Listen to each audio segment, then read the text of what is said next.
Sa gingon pa nako ganina sa paisuna karon adlaw atong gihandom ang paghalad kang Maria ngadto sa templo. Gihalad siya sa iyang mga ginikanan ni Santa Ana o ni San Joaquin.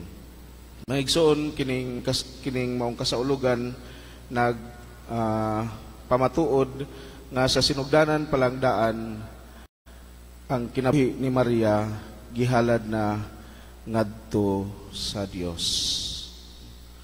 Mao gani nga abri alang kaniya ang pagpaminaw sa Ginoo ug dali alang kaniya ang pagsunod sa kabubuton sa Dios. Sa atong Kristohanon nga pagtuo, mamahimo natong modelo si Maria diha sa iyang pagpaminaw kanunay sa pulong sa Ginoo ug pagsunod kanunay sa kabubuton sa Dios. Kay kita isip mga Kristiyanos gitawag man usab sa paghalad kanunay sa atong kaugalingon ngadto sa Ginoo. Pagpaminaw ug pagsunod sa kabubuton sa Dios. Ngatong pagpakita sa gugma sa Ginoo, makita kung kita andam maminaw sa pulong sa Dios ug andam mosunod niini. Nganuman, because love, listening is the first duty of love. Kung nahigugma kita sa Ginoo, sama ni Maria, kinahanglan andam kita maminaw sa iyang mga pulong. Ug ang expression usab sa maong gugma mao ang pagsunod sa kabubuton sa Dios. Matod pa ni Kristo sa laing bahin sa Ebanghelyo, tawgon ko kamong mga higala kung kamo mosunod sa akong mga sugo. Mapakita lamang nato ang atong gugma sa Ginoo kung andam kita mosunod sa iyang kabubuton. Sama ni Maria. O kiniusab nga kasaulugan mga igsuon, nagpahinumdum ka nato ug nagtudlo ka nato, especially sa atong mga ginikanan, sa mga ginikanan nga niya karon.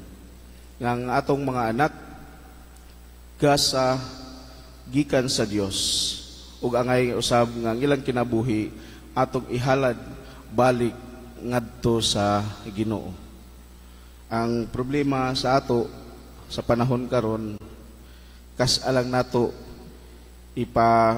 ihalad ang atong mga anak sa simbahan panahon sa bunyag.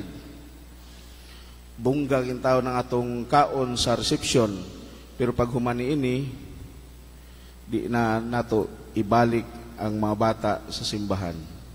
Daghan mga ginikanan moingon nga dili lang ko musimba kay naa ko'y gamay nga bata basin magsamok-samok sa simbahan, magsinggit-singgit sa simbahan. Para sa ako normal ra kaayo, no, nga ang bata magsaba-saba, maglakaw-lakaw, magdagan-dagan di sa simbahan kay mao man ang ilang kinaiya. Dili pod sakto kung ang mga tigulang mao'y magdagan-dagan, mao'y magsinggit-singgit sulod sa simbahan. Manang mga ginikanan gipahinumduman kita, nga ihalad nato, dalho nato ang atong mga anak kanunay sa simbahan aron makapaminaw sa pulong sa Ginoo ug pinaagi niini ilaw sa masunod ang kabubuton sa Dios. Busa nining atong kasaulugan karon mangayo kita sa panabang sa atong mahal nga inahan ni Santa Maria. Ngayon na sama kaniya, andam kita sa pagpaminaw sa pulong sa Ginoo ug andam kita mosunod sa kabubuton sa Dios. Aron mamahimo kitang tinuod nga Kristiyano, mamahimo kitang pamilya ni Kristo.